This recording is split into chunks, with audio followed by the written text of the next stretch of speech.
We will now present Lesson 2, Careers in Computer Science. In this week, the learning objectives are to learn about careers in computer science, for the students to reflect on the careers that appeal to them, and to start to learn GitHub, which is the main tool they'll use for collaboration and software development. Also, you as the teacher will be forming the students into the groups or the teams that they're going to work together with throughout the semester. The first day is learning about careers in computer science, and it's detailed on page 2 of the lesson plan. Here, the students go to the computerscience.org/careers website, where there are many careers listed and information about the careers. Taking a look at the website, but clicking on it, we see that it has some discussion about what is computer science careers, but scrolling down, you can see that there is a list of salaries and different computer science careers where the highest job outlooks are in the future. And here's 16 different careers in computer science that the students can explore. Computer engineer, system analyst, web developer, data scientists. They're all described here. Clicking on an individual one, say we pick data scientist, it will give a description of what a data scientist does. It'll talk about what kind of education a data scientist needs, more about what they do, salaries, job openings, etc. You will then have the students work on their own copy of a Careers in Computer Science activity guide, shown here. The activity guide asks them to reflect on some of the things they saw in the computerscience.org information. It asks them some questions about what is it, they have to pick one of the job titles. What is the job title? What is the skills required?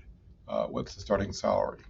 These kind of things help the student reflect and think a little bit about what kind of computer science career they might be interested in. And on the teacher resources, we see that there is an answer guide to that activity sheet so that you can see some sample answers. Prior to day 2 of this week, you will have formed the students into groups, teams of 5, 6, 7, whatever number you can have matching the number of mentors you will have for the teams. But typically, teams of 5 or 6 are to be expected. You can use any technique you want to form teams. You can use skill level, you can use demographic information, you can use having friends together, friends not together. You as the teacher use your skill set in forming teams. We strongly recommend not letting the students pick their own teams. You should pick them to have more of a professional industry experience where you don't always get to choose your teammates. So put the students together into teams before day 2. Then in day 2, they'll be working together with their team as they start to do things like learn about what is GitHub and how are they going to work together as a team. Part of your job before day 2 as the teacher would be create a GitHub organization for the class. So you'll need to spend some time getting familiar with GitHub. We have a document listed here under the teacher resources on how to create a GitHub org. But you, as a teacher, should have gone through professional development, either with the University of Rhode Island or on your own, learning about GitHub. GitHub has extensive documentation, and there are videos that are quite good at introducing how GitHub works.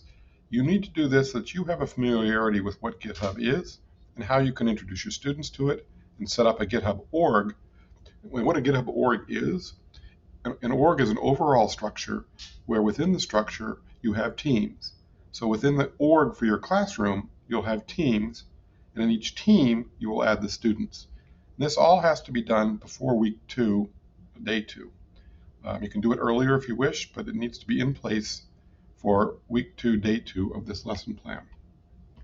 The students in day 2 will be filling out a group work contract, and we'll take a look at this. Clicking on this here, which is also in the resources above, the group work contract has the students talk with each other and as a team decide how they're going to do things like how are decisions be made, what is the expectance for attendance on the group, how are assignments of work going to be done, what will be the meeting times and locations.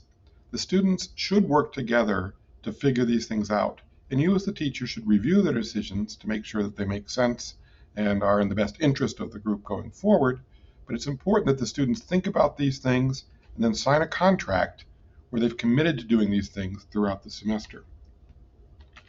The other part of the student work in day 2 will be getting them to start and hopefully finish the Introduction to GitHub Activity Guide. So clicking on that here from the lesson plan, we can see that the guide has them reflect on what GitHub is, from the little video that was available in the resources on the lesson plan, and any kind of explanation you've given them. The students should understand what GitHub is and be able to answer questions like, what is it? What's a branch? What's an issue? Some of the terminology from GitHub. The students should also set up their own personal GitHub accounts.